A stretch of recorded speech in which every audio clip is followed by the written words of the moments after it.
Guys, good afternoon. আজকে কি রান্না হয়েছে তোমাদের দেখাই, চলো। আজকে রান্না হয়েছে, প্রথম ভাত দেখাই। তারপর ভাত থেকে ধোয়া বেরোচ্ছে পুরো। গরম ভাত, দেখো গরম ভাত।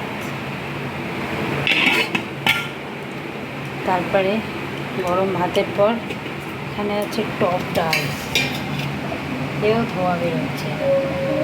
টক ডাল, আচ্ছা টক ডালের সাথে এই যে ভোলা মাছ ভাজা, ভোলা মাছ ভাজা।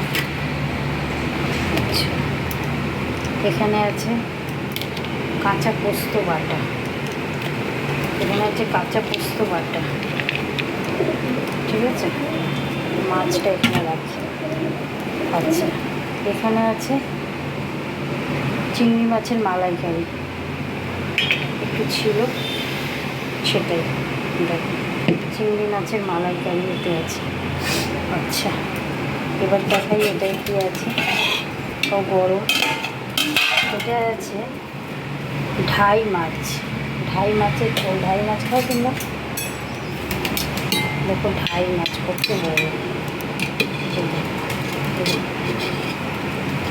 তো ঢাই মাছের ঝোল করেছি, দেখো গাইস, ঢাই মাছের ঝোল করেছি। পুরো গরম এখন, পুরো গরম। তো গাইস, আজকে এই রান্না, হয়েছে মাছের ঝোল, টক ডাল, চিংড়ি মাছের মালাইকারি ছিল, আর কাঁচা পোস্ত বাটা, ভোলা মাছ ভাজা। তো গাইস, কমেন্ট করে জানিও কেমন হয়েছে।